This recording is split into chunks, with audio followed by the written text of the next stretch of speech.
Hi, welcome to Ben and Barry on Football. My name is Barry Sterling Mitchell. I produce the Sterling Net Point Power Rankings, and I like to look at football from a Madden PS4, on this particular case, perspective. My partner in crime here is. I'm Ben Dickerson. I am ready to talk about this week's matchups and possibly drop a little fantasy knowledge on you if it comes to me. He's the fantasy guy. This is the matchup show. And the matchup show is based on the Sterling Net Point Power Rankings, where we talk about a term that you might not be familiar with, which is the bias.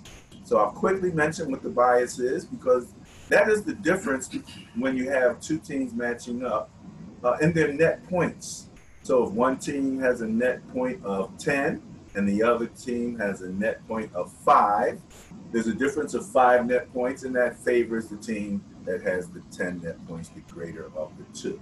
So we look at that, and we also look at the turnover differential and compare that between the two teams. So you have a net point bias, you have a turnover differential bias, and when you combine those two biases, we have what's called the bias plus, and that is sort of the bottom line as where we left it. Again, the Sterling Net Point Power Rankings isn't necessarily predictive, but it does let you know what the trends have been and what the teams have done up to this point, which kind of lets you know when you're going to have what's a surprise. How do you know what's a surprise? So we had a big surprise. We'll talk about that relative to Buffalo, for example, last week. That was a big surprise because I have what now on my Sterling Net Point rankings page is what's called a bias buster. So I'll do some bias buster posts from last week. And that's where a team that, was really looking like an underdog came back and performed and beat the big dog. So sometimes a little dog beats the big dog, and that's what you call an upset, So let's get ready to jump right in with the Thursday night game. We have a classic matchup between two teams who have had some crazy finishes. If anybody's had some crazy finishes, the Magic Man with the Packers visiting Seattle. Seattle has a net point bias of 20 points.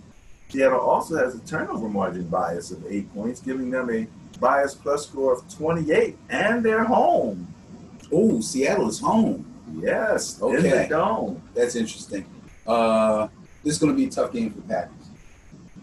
They're not playing at the top of their game. The Seattle defense, although not dominant, is pretty good and always plays well at home.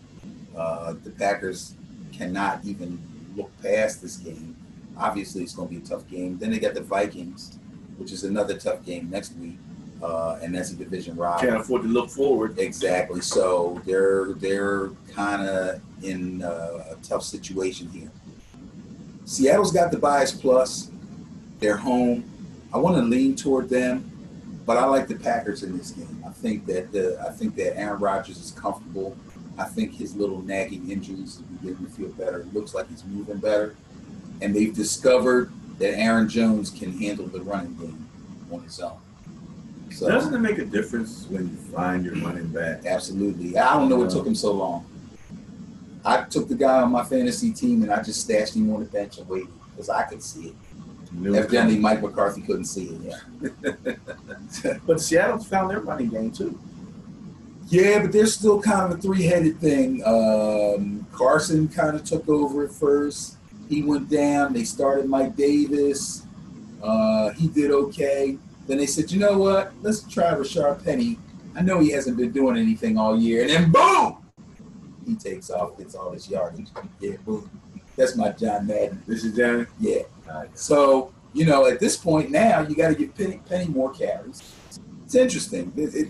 But isn't it crazy to watch Seattle and see them doing things other than leaning all over Russell Wilson? It's a good thing. It's a good thing. Now, it's going to be interesting because you have another one of those situations where you have, what's his name, the tight end for Green Bay coming back. Jimmy Graham. To Seattle. Yes, having left Seattle. So we always talk about... It's a little dinged up. A little bit. We always talk about the secrets of it. Any of the secrets, the intel that might be of some value to Green Bay. I don't know. He's been gone for a little bit. Was he there last year? Was this his... He was in Green Bay last year. Okay. Yeah, It's a slightly different team. Yeah. Slightly different team. But the defense, I have to say, defensively, that Legion of Boom is pretty much done. So this is a whole new defense. But when I look at Seattle in points against, they're ninth overall. That's what I'm saying. They're hanging around. So you can't. So okay, you're going against the bias. Going against the with bias. Seattle at home. Yes. And a 28-point bias. Okay. Sunday. Let's look at the Sunday slate of games. Starting with Dallas, Atlanta. Dallas is coming in with a 20 net point bias in their favor. Atlanta has a turnover margin bias, actually. I'm a little surprised at that, but it's only 3. And that gives the bias plus score to Dallas at 17. So Dallas is favored with a bias plus score of 17. Yeah, I'm going to go with the bias on this one. I like Dallas's defense. Not spectacular, but it's very solid. And number 3, the offense seems to have found a little bit of a rhythm. I think teams are backing off of Zeke just a little bit because of Amari Cooper, although they're going to have to throw it to him some more, and he's going to have to make some plays to convince people that he's really a difference maker on that offense. But it seems to be helping an already good defense. Atlanta is on the decline. Trust me, they are not looking good. They're not going to look good at home. They have problems. I'm taking Dallas. Okay. And again, Dallas, in terms of defense, is ranked 3rd. Atlanta, in terms of defense, is ranked 25th. Right. So there's a big difference. It'll be interesting to see. And Van Esch took over for Lee, is it? Sean Lee, yeah. Sean Lee at middle linebacker is playing well. One of the rare, really good picks from Jerry Jones. Very good draft pick from Jerry Jones. He got it right on that. Got it right on that one. And he needs to, because Lee stays dinged up always. He's just becomes backup. He'd be valuable as a backup. I'd hate to see, something Van Esch, then you bring this guy in. It smells like trade bait to me. You need that. Your middle linebacker is your quarterback. So you got 2 good quarterbacks there.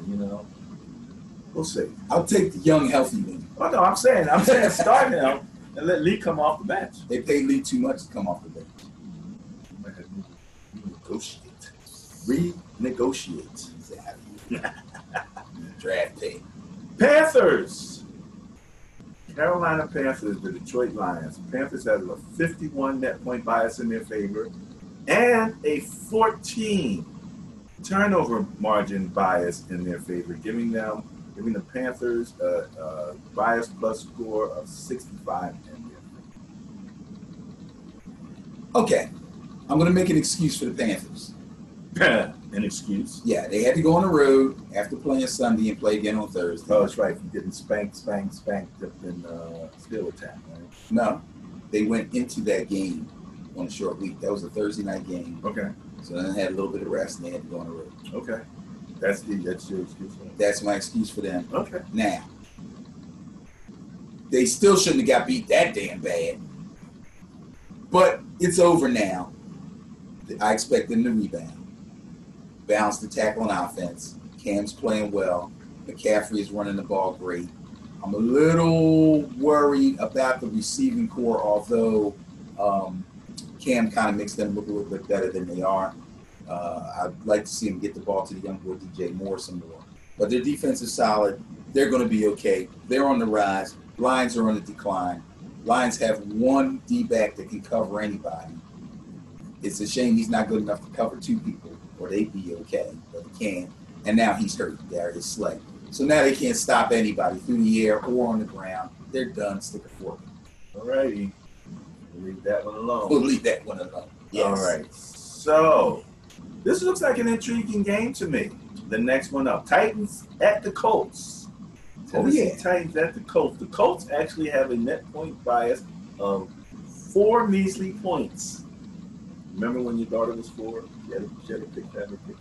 Oh, with the I remember that. Yeah. And a turnover margin bias of 4, going to the Colts again, giving the Colts a bias plus score of 8.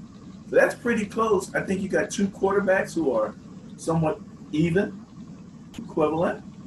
Yeah, they're so different physically, skill set wise. They're very different. I think they're very different. Big, tall, athletic quarterbacks there. Mariota's athletic. Luck is big and tall. And Mariota is very mobile. Luck is a statue. That's not Luck. Who can move fairly well in the pocket just because of his youth. You don't think he's athletic, Luck? I'm not going to say he's not athletic. I mean, he's not Eli. Like on a scale of 1 to 10. Eli's unathletic. Yeah, on a scale of 1 to 10, if you put Mariota at 8, where would you put Luck at? 8 is 10 on a scale of 1 to 10. 10 is really athletic, highest athletic. And you put Mariota at 8? I'm saying, okay, where would you put Mariota? I would put Mariota around 8. Where would you put? I would put Luck at 5 or 6. Really? Okay. Yes. Bottom line is, they're two really good quarterbacks for different reasons. And this is going to be a really good game. I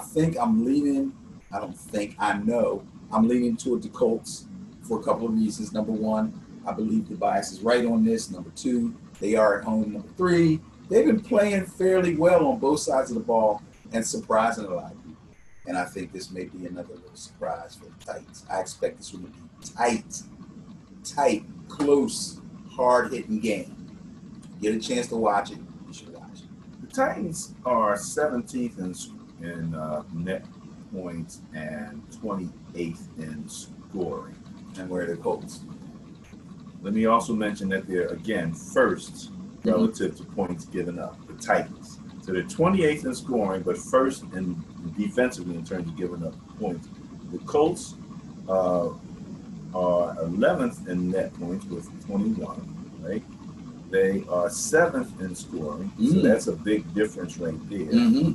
But they're 21st defensively, which is why they're Titans, depending on how much they can put the defensive screws down and tighten down on the Colts. I don't know. I don't think so. That's why I think it's going to tighten down. You ain't that way. I'm a little slow. Yeah. I'm expecting a close scoring, low scoring game. Well, that's what the bias indicates there at 8, because 8 is nothing. That's I mean, obviously the Colts are going to have to. They're going to have to deal with Mariota. Mariota is really showing a lot of juice right now. He's throwing the ball well. You don't know when he's going to take off and run. He's got the RPO thing cooking, and he came off a big win, beat New England. So they're going to be sky high for this one. And you got to go in Indianapolis. They've had some good wins too, and Luck is looking really healthy and super accurate. It's going to be a tough one. It's going to be a tough one. All right. Here's a battle of Titans.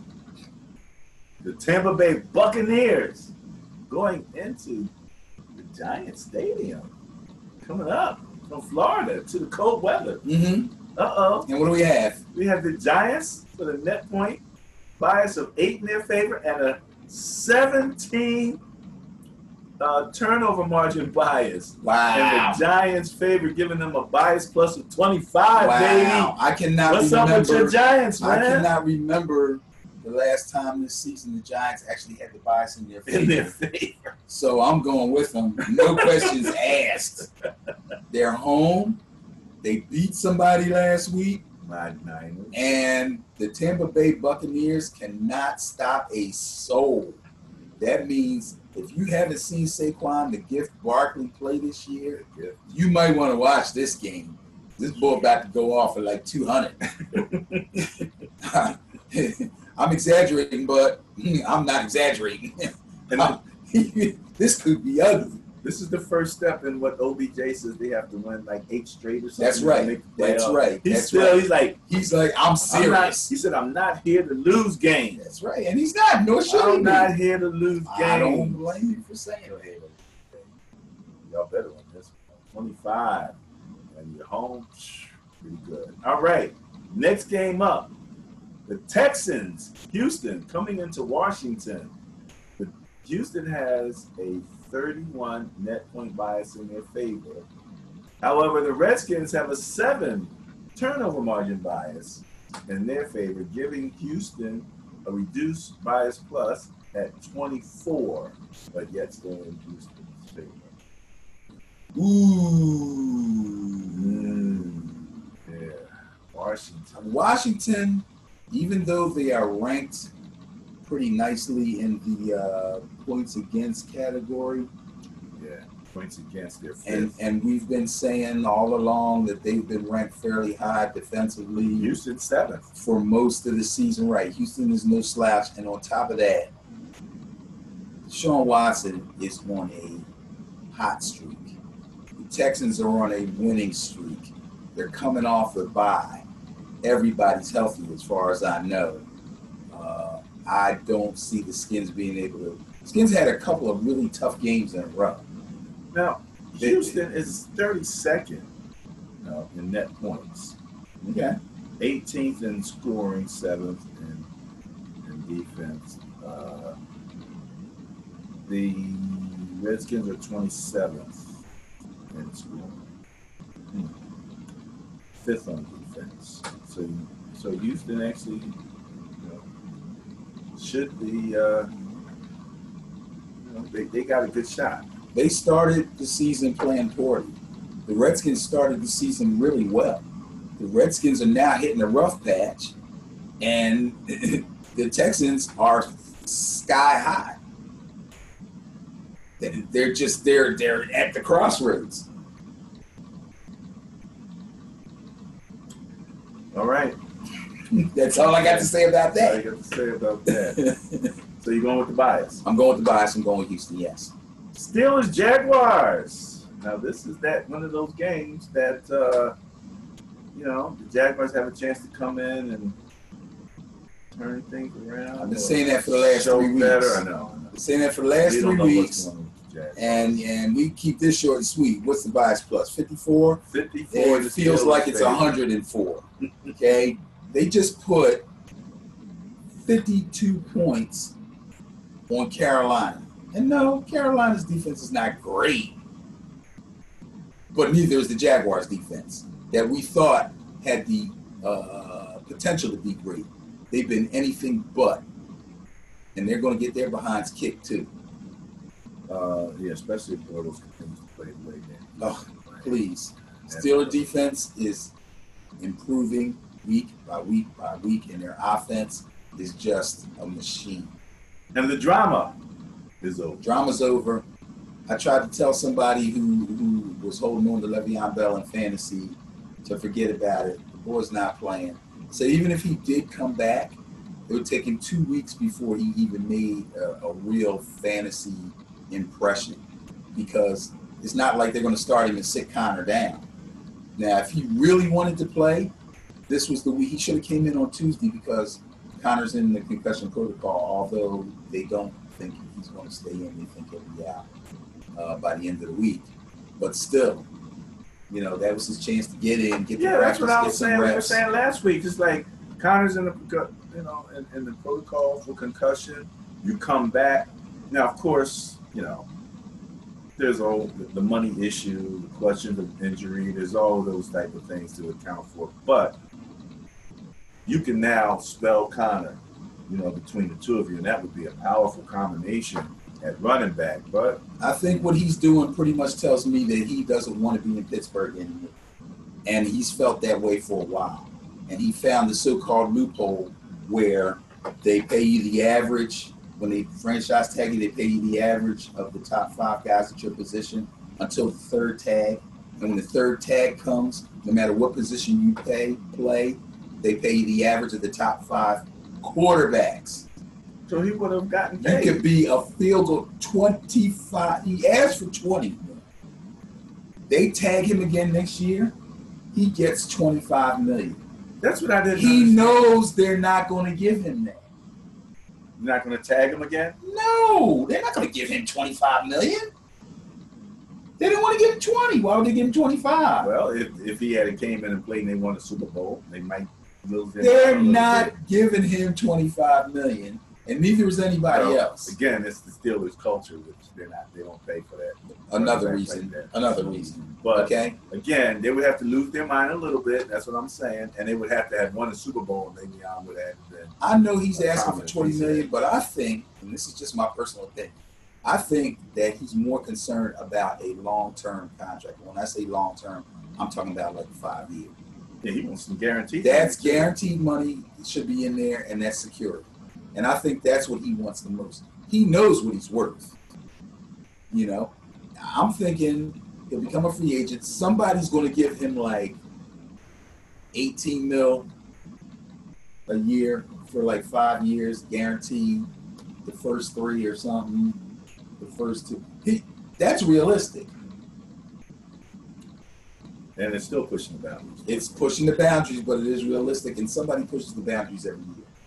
One of the things they mentioned, the media mentioned, I heard, and it was like, I was the one that said he should follow the Kirk Cousins model. If you want to make money, let them franchise you. Take the franchise. Take the $18 million. And that was a way to go. $20 million, all of that. He threw away $14 million this year. Yeah. Tossed it. Yeah. Sounds like he's got a good financial. He better have one. Turn away that kind of money. He ain't missing no meals. Yeah, I heard he was but Le'Veon. He didn't plan to play. Bengals Ravens. Oh, wait a minute. Are you going with the bias? Steelers. No question. Bengals Ravens. Ravens have a 106 net point bias in their favor. They've had big biases before, man. It's time for these guys to stand up. Bengals have a 6 turnover margin bias in their favor, reducing the Ravens' favor in the bias plus score to 100, but still Ravens by 100. It's time for the Ravens to stand up. I understand that they have a little quarterback issue right now. Flacco hurt? Flacco has a hip injury that supposedly he's getting second and third opinions on, so that don't sound like he's ready. So we're talking about we're talking about Lamar Jackson or Robert Griffin. Bobby Griffin, the third. Talking about Bobby. Now. You better say something funny, I know. No, but I'm thinking, okay, now the Bengals have the Browns' former head coach on their staff. Yes. And, I don't know if that's an asset or liability or whatever. However, again, the Ravens are favored by 100. So what do you think? You think Lamar can come in and hold it up? Let me put it this way. Baltimore has their issues on offense, that's for sure. But the defense is still good. If they have any semblance, if they can muster any semblance of an offense, they will win this game. The Saints just hung 51 on the Bengals last week. 51. The Bengals are 31st in giving up points, and the Ravens are second. In terms of net points, your Bengals are minus 53, and your Ravens are plus 53. Sounds like a no-brainer. That sounds like a no-brainer. Except if you bring in Bobby Griffin or Lamar Jackson, that kind of, you know what I mean? Well, this highlights our whole conversation that we had in the beginning when they got Lamar Jackson. And we're like, okay, your model of quarterback up to this point was Flacco. Tall, statuesque, strong arm, not real mobile. You built a team around that to some degree. Right. Then you bring in quarterbacks that are completely different. Completely different. And, is this your future? I mean, are they going to go get? Let's stick with your original question. His brother from Michigan to come in and. Let's go with your original question, if I remember correctly, because you've been saying this from the beginning. Are they going to be able to run the same offense with a quarterback who has completely different skill set? We're about to find out. We're about to find out. Because basically, Jackson and Griffin are the same guy. Yeah.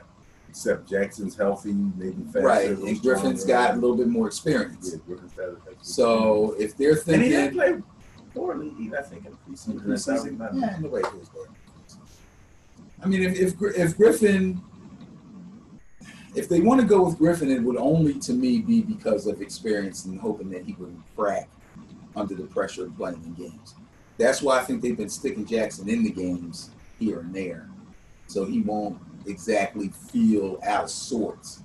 But he still got to get back there playing in the pocket. Exactly. He still has to have some command of the offense, be able to hand the ball off to everybody in the right way, and be able to drop out back in the pocket, get his 3 steps, get his 5 steps, release the ball. You know, read defenses. We're going to find out. This will be very, very interesting. We're going to find out. I have to pick the Ravens because I just think that the Bengals stink. I really do. And bringing Hugh Jackson on their team isn't going to make him any better at all. Marvin Lewis, that's a charity case because they're buddies. And Hugh Jackson used to work for him. It's a joke, man. I love my black coaches, but come on, y'all got to stop. Oakland, Arizona. Arizona has a 24 net point bias in their favor. Oakland has a 1 turnover margin bias in their favor, giving Arizona a 23 bias plus score in Arizona's favor. Okay, this looks a little stinky, but Arizona has a better defense than the Raiders do. And lately they've seemed to figure out what to do with David Johnson. David Johnson's putting up fantasy points. Anybody who hung in there with him on fantasy, he's paying off now. And I think that's going to be a little bit too much for Oakland. I'm going to go with the bias and go with the Cardinals. They need a win. I think Rosen might look good in this game, too. Fitz is back. He's healthy. And the young guy, Christian Kirk, should be able to get off a little bit. Both teams are deep in the negative in terms of net points. Yeah. Oakland coming in at last 32nd with negative 125, and Arizona coming in 30th with negative 101. Mm-hmm. But you know, Oakland is in disarray right now. Yeah, they're hurt. Guys are thinking about leaving more than they're thinking about playing the next game. So with that attitude, you know, you would have to think that the bias should hold in Arizona's favor, and it will be somewhat of an upset, even though they're both, you know, pretty poor teams at this particular point, especially relative to their net point production. Denver going in to meet with the Los Angeles Chargers. Mm-hmm. Chargers have a 62 net point bias in their favor and a 6 turnover margin bias in their favor, giving them a bias plus score in the Chargers' favor of 68. Yeah. About right? That's about right. I think the Chargers are molding themselves into being playoff ready.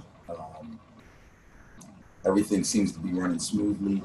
I don't think Joey Bosa's back. When Joey Bosa comes back, he may possibly have the same effect that Khalil Mack had on the Bears defense. And if he does, that's really going to elevate them and make them a tough out in the AFC. Denver's kind of just hanging around. They've got some good young players. They got some guys that are aging. I really don't. Case Keenum is turning into Case Keenum. It's not looking real great. Although fantasy-wise, I do love Phillip Lindsay, running back. Yeah. Came in. He was the number 3 guy because they drafted Royce Freeman. They had Devontae Booker. He quickly passed Booker, and then after the first few games of the season, he has passed Freeman. Freeman is now hurt. He's the clear number 1 guy. Fast, shifty, good hands. I like him. If you get him in fantasy, he may help you win some games, especially if you got bye weeks coming up. Denver's just coming off the bye. All right. Enough about fantasy. Let's move on. Oh, look at this game. Again, coming out of Philadelphia, we get fed Eagles stuff all the time. It's one thing about Philadelphia, you listen to the local radio stations, the emphasis is always on Philly. You don't really get a balanced emphasis across the NFL. So when we see this, we go, uh-oh, what's going on here? You got the Eagles going into New Orleans to meet the Saints. The Saints have a 83 net point bias in their favor, a turnover margin bias of 8 in their favor, giving the Saints a bias plus score in their favor of 91. Is that all? Which is the second highest of the week. Yeah, well, that's, you think about the Eagles. I mean, they're six in terms of giving up points, and the Saints are 18th in terms of giving up points, and that's probably one of the biggest differences right there. We know that the Saints are scoring big time. They're third in scoring. The Eagles are 15th in scoring, and there's your difference. So, with the Eagles now adding Golden Tate, they really didn't get off last week. The Eagles are still effing around at the running back position. Like, let's get yourself a running back. Let people know that you got a running back first, second, third down, at least first, second down, so that they figure you could possibly really run the ball. I mentioned this last week, I think, but I've been saying again, as we look at the Eagles and you look at a team, let's say the Rams, you know who their running back is. There's no question about that. He's on the field. You got to play him. Seems as if the Eagles running backs, it's not so much having a first and second string running back, is this running back goes in on this play, this running back goes in on that play. So, it doesn't seem to be any rhyme or reason to it, if you ask me. Well, that's the rhyme and reason right there. And the media is saying they don't have running backs. I'm saying they don't have a running game. They got enough running backs to have a running game. They just don't have a running game. And that's what we talked about, with the offensive coordinator leaving, the quarterback coach leaving, and some deficiencies in their concepts of, especially in terms of, putting together that running game. And the Eagles last year, as far as we were concerned, had the top running back trio in the league when they had Blunt, Ajayi, and Clement. Now Ajayi's hurt, Blunt's gone, and it's Clement, Smallwood, and the young guy, the rookie, Jamal Adams. I forget his first name. Who, Josh Adams. Josh Smith, whatever it is, it's Adams. I know what you're talking about. As far as I was concerned, last week I'm looking at Josh Adams. He gets in the game. He runs good. Ripped off a couple nights. Then you never see him again. Corey Clement couldn't seem to get through the line of scrimmage. They pretty much were shutting him down. Smallwood plays well here and there. But I'm almost ready, as much as we love Corey, to say, put Adams in. Let Adams be your lead back. That's your power back. Let him get you 3 or 4 yards on first down. If you can keep yourself out of that third and long situation, and control the defense a little bit with the running game. Make them respect the running game. Now you have your RPOs, you have your play action, all of that stuff comes. But nobody's really looking for the run per se because they don't establish that.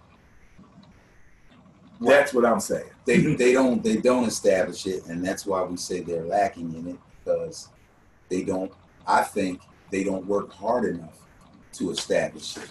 I think they already come in with the mindset that they are a passing team, okay? But everybody knows you have to have some semblance of a running game if you're going to be successful and make the playoffs and make some noise. Last year, they had some semblance of a running game. In fact, it was a pretty good running game. It wasn't great. It was a pretty good running game. It was a running game that the defense had to respect. Right, but now, nobody does anymore. Again, last year they had the three-headed monster, okay? The guy that's still here, if you ask me, needs a little bit more volume to really get off. He's not getting it. That's Corey. He's not getting any volume. No, he's not. So he's not going to be able to get a rhythm. Yeah. Blunt is gone, and now where he is, he's looking like they got rid of him just in time. He seems to finally be out of gas. And Ajayi got hurt, which I know they were looking forward to, but I thought that maybe they were kind of playing ahead for, because they already knew his knee wasn't in the best of shape. I think now they're in a situation just like Green Bay. They got Adams, who's playing the Aaron Jones role. Yeah, we know he's pretty good, and we know he catches fairly well, and we know every time we put him in, he goes for 5 and 6 and 4 and 7 and 3 and 4. He always gets good runs. He's averaging like 4.4, almost 5 a carry. But we got to give Smallwood and Corey Hence, you have no running game. Somebody has to be the lead back. I'm sorry. There's lots of teams with 1-2 punches, but there's always the big punch, and the 2 is the jab to set him back up and get him back in the game. Yeah. That's the way I look at it. So until they get that straight, they're gonna have problems. That being said, did they or did they not lose to the Dallas Cowboys last week? They did. At home. They did. Black jerseys. Just got Golden Tate. Had a whole bye week to get him ready. How many more advantages can I give them? They had the bias? Last week? Yeah, they had the bias last week. I don't even care. No excuse. Y'all laid an egg. Okay, I sound like I'm getting ready to get into my ring. You do. But I'm not going have the to. bias plus. Because I'm a at only Saint. 16, so it wasn't a big bias Shame. plus. I'll tell you what. New Orleans Saints, where's that game at? And Oh my God, it's not even fair. it's in New Orleans, in that dome, in that loud dome. They got a banged up secondary. Y'all in trouble. Eagles are in trouble. 91 is the bias plus in the Saints' favor. Should be 191. Okay, so that's Vikings, Chicago Bears. Good game. Chicago has a 77 net point bias in their favor and a 7 turnover margin bias in their favor, giving them a bias plus score in Chicago's favor of 84. On the surface, you say, wow, 84? That's pretty good. Chicago that much better than the Vikings? Chicago defense is that much better than the Vikings. But the offense, not so fast. Okay, feeling can't be covered. There are certain dudes in this league can't be covered. Thielen can't be covered. AB can't be covered. Nuke Hopkins cannot be covered. Them 3 dudes can't be covered. You can't stop. On an individual But the quarterback basis, has to get it to him. Who? Kirk Cousins. You like that? I'm telling you, man, this is going to be a much better game, excuse me, than people are going to give credit for. People think Chicago is on their way, and they are. They are. They're playing better offensively. Trubisky's really looking good. Really is. So I'm going to go with the bias, and I'm going to go with Chicago, mainly because they're home and because their offense looks so much better than it has or than it did in the beginning of the season. The Vikings offense has looked dominant at times. Dalvin Cook is back, so they are a serious factor. But defensively, they got holes, man. Well, they're middle of the road. Actually, defensively, got they're holes. better than offensively. They're 15th in scoring with 221 points. Chicago is 6th in scoring. Yes, they're getting better and better and better. 6. Yeah, Okay. I know. In terms of defense, your Vikings are 11th. Chicago is 4th. So I'm with you. I think that bias should hold up, and I don't expect to see Curtin running through the halls hollering you like that at the end of this game. I'm just saying the Vikings are going to put up a hell of a fight. Okay, there you go. So I see. The game of the week, No doubt. Monday nights. I still can't. I can't pick this one. Monday night. You got nothing to do on Monday night. You want to be in the spot wherever you like to watch football. You want to be there to see the Chiefs visit the Rams in smoky LA. Yeah, they had to move the game from Mexico City, in case you haven't heard, because of the field conditions. So now they got to deal with air conditions. Now they got to deal with the air quality. Last week, when my Niners played the Giants, there were people in the stands with their air, with their covered. Wildfires and no joke. Wildfires. Shout out to the people out there that's struggling. Yeah, all, best wishes. And, Really, on that tragedy.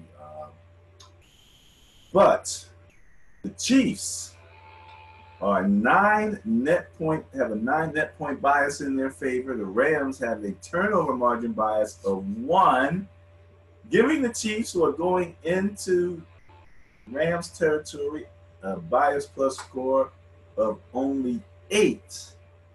In other words, Ben, the Chiefs are favored by a feather. A feather? And the Chiefs. A chief.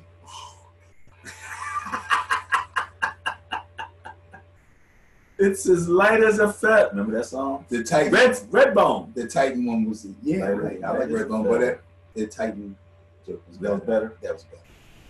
Hit by a feather. Dude. I was going to say a hair, but it did. This game is so close. It's one thing to have, what we got? We got the same bias. We still got an 8-point bias between the Titans and the Colts. But if somebody said, you want to look at the Titans and the Colts, or you want to look at the Rams and the Chiefs? Come on. This is a must-watch, if for no other reason than just curiosity to see how high-powered these high-powered offenses really are. And both teams have issues on defense. The one thing I will say is, I think you mentioned it earlier, the Chiefs' pass rush does have a little juice to it. The Rams' pass rush has a good lot of juice to it too, but them suckers can't stop the run. And Kareem Hunt, he's smoky. But so is Gurley. I mean, there's so many similarities. Here's a similarity right here. Okay, net points, Chiefs are 1, Rams are 2. Points scored, Chiefs are 1, Rams are 2. The only divergence, Chiefs are 22nd ranked on in terms of giving up points. The Rams are 17th. So they're both in the lower third. Not that big of a difference. Points against 240 for the Chiefs and 231. That's close. So that's even close. That's close. The deficiency might be,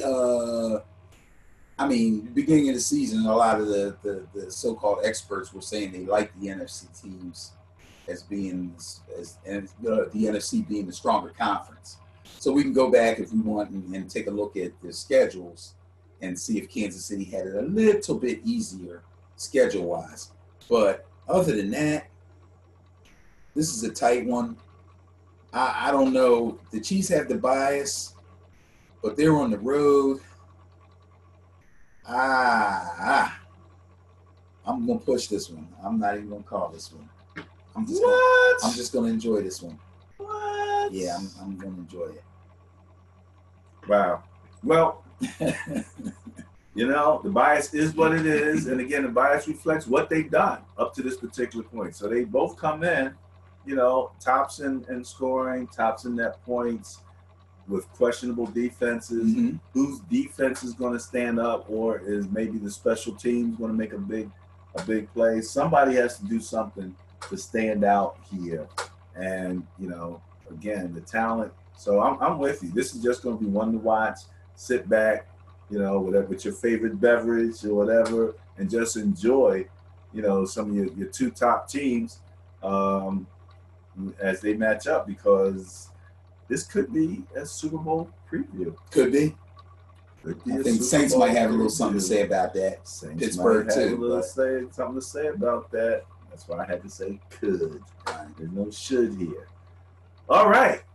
That wraps up the matchup portion of the show, but we normally, before we sign off, we have a rant or two or anything you want to say. So, first of all, real quick, don't bother picking up Brandon Marshall on fantasy. He's done. He's not going to. If he catches 2 passes a game down the stretch, he's doing well. You think he'll get in the game? Yeah, he'll get in the game. I'll tell you why he'll get in the game. Traquan Smith, who's the young speedster that had basically one really good game this season, but can easily take the top off. And when you take the top off for a guy that can already take the top off like Mike Thomas, that makes you even better. But he doesn't get a lot of targets. I think his route running is still a little raw. So I don't think Brees trusts him that much. So it's possible that they brought Brandon Marshall in to be a possession receiver. I think that's why they had Dez in the beginning anyway. But this guy's stealing money, man. He can't play anymore. But anyway, so I go to a party at my sister-in-law's house. My wife's sister is giving a surprise birthday party for her husband. So that's my brother-in-law. I love him dearly. He's an Eagles fan. No big deal. We go back and forth. Usually it's me beating him up. They finally won a Super Bowl. Now he's like, he's all giddy about it and everything, which I don't blame him. No problem. So we're over there. So we're having a couple beers and everybody's eating. There's a lot of people there and all that. So his cousin comes in and her husband sits down. I don't know them. They get introduced to me. I hope I'm going to try not to make this too long. I'm just setting up the scenario. So Derek, who is my brother-in-law, is sitting to my right. The other guy's name, I believe, is Brian. He's sitting over on the other side. So my brother-in-law is in between us. So they're kind of kicking it around. And then he just turns to his cousin's husband and says, yeah, he's... Well, he just thought that was hilarious. Oh, yeah. He thought that was the funniest thing since Abbott and Costello. Okay? He says some slick-ish out of his mouth. He's not really a Giants fan. He's a fan of the helmet. Now, my wife is sitting next to me. And there's other people right here around the table that I don't really know. Like, I just met them. Okay. If we were on the street, I'd have went off on him. But I didn't. I kept my cool. Fan of the helmet. That's what you say to a woman when she's picking her football pool for the week and says, I'm going to take them because I like their helmets. That's insulting. I was insulted. A fan of the helmet. I said, dude, how old are you? I don't even know what he said. Probably 30-something. I said, how long you been liking the Eagles? Since I was born. Okay, well, that just goes to show who likes a football team since they were born. Somebody introduced you to football somewhere along the line when you were a child or an adolescent. Okay, so that makes no sense at all. That's like God wants to play on your team. You say, well, what position do you play? He says, oh, I play anything. Come on. Let's be realistic. I said, dude, I'm 65 years old. I've been a fan of the Giants since I was like 8 or 9. Since Y.A. Tittle played. You ever hear Y.A. Tittle? Okay. He had a great helmet. He had a great helmet. It was when soft. it was on or off. It was soft. It was padded, wasn't it? No, it wasn't that. I think he had the one crossbar up. Oh yeah, okay? Yeah. How dare you say something like that to me? Now, this party was Friday night or Saturday night. God, I wish I could have been there Sunday when that game went down. Oh. They was laughing. I was even like, you got the Cowboys this week. Yeah, you're going to beat them. You know? I said, but I'm just trying to tell you, your team is not as good as you think it is, and your team is not as good as you keep saying that it is and keep trying to convince people that it is. And when they start breaking it down to you because they're real football fans and you're not, then you go to, well, we still the defending champs. Okay? Let me say, oh, I'm a Giants fan. We got 4 chips. I don't want to hear that. That's old. That's history. Guess what? Yours is history, too. It's not the same team. Admit it. Now you understand the Giants-Eagle rivalry, division rivalry, banging heads. They've been banging heads for how long now? Long time. And I've been trying to be nice and not really get carried away when we talk about the Eagles.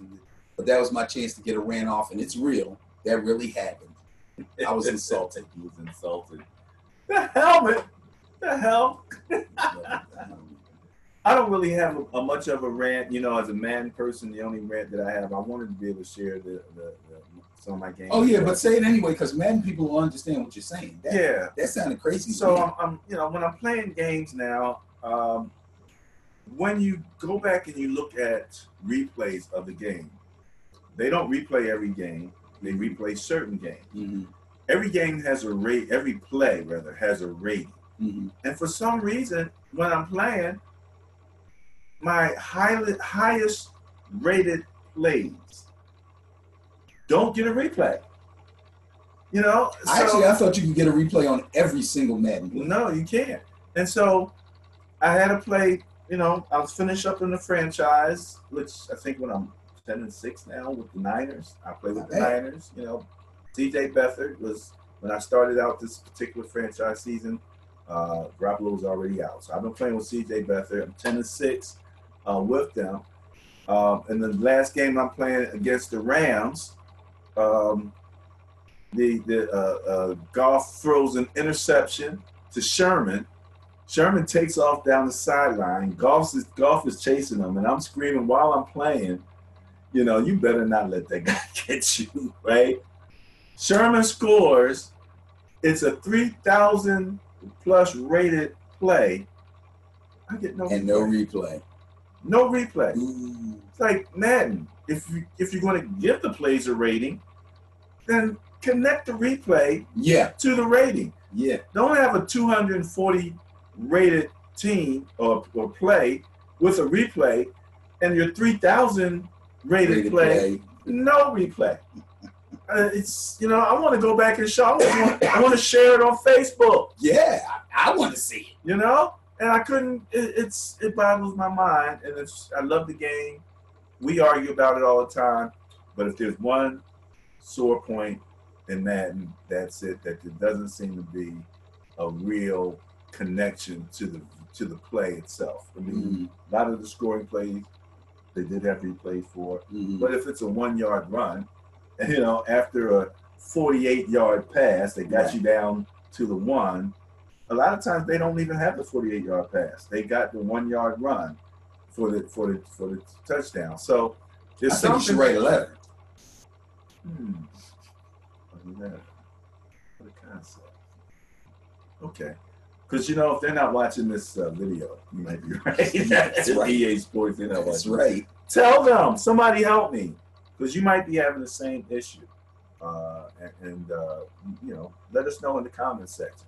Speaking of, if you have not, we're going to quickly share our information relative to our social media. So let's start off with the Sterling Net Point Power Rankings. This is the page that I produce. I do put out a blog. Usually I'll put out something special on the individual games. So your Thursday night, your Sunday night, and your Monday night games. I try to write a little very interesting reading there. And I try to do one intriguing game of the week. Did you pick your intriguing game this week? Yeah, it's got to be Rams Chiefs. Yeah, I can't pick that because it's an individual game. That's going to get its own write-up. I think when I was looking at it, we were talking about the Colts and the Titans. I think that's going to be an intriguing game. I think it's an intriguing game. I'd like to take a look at that. Yeah. Next over, we want to show you Ben and Barry on Football, the Facebook page at BNBOF if you're on Facebook. And again, we try to share a number of things, issues. We had the game. This is a write-up that I did for the San Francisco 49er New York Giant game, which was actually a pretty good game. And it's funny because, we're fans of Saquon. We call him the Gift Barkley. And we came up with that because we felt as if bringing him in was a gift to Eli in terms of extending his time as quarterback for the Giants. And it looked like it worked pretty well in the game against my Niners because Saquon he's just magnificent. What can I tell you? 8 more to go. To be quite honest, I think that he's making the case as people bang on your Giants about not taking a quarterback. But if you look at those rookies, those top 5 rookies, I would say that you guys actually almost got a bargain because you got him with the second pick. He probably was worthy of the first pick when you look at what he's able to do. That's right. So we're real big on that.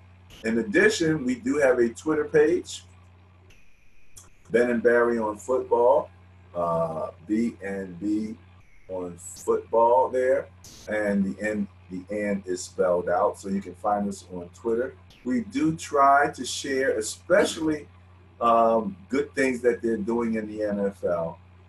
This happened to come up recently with Chris Long helping out in the schools in the Philadelphia area. So you'll find positive information about what's been going on in football. You'll see some funnier stuff. I shared with my wife the video. I think it was on our Twitter page where the guy was demonstrating how to tackle a quarterback now.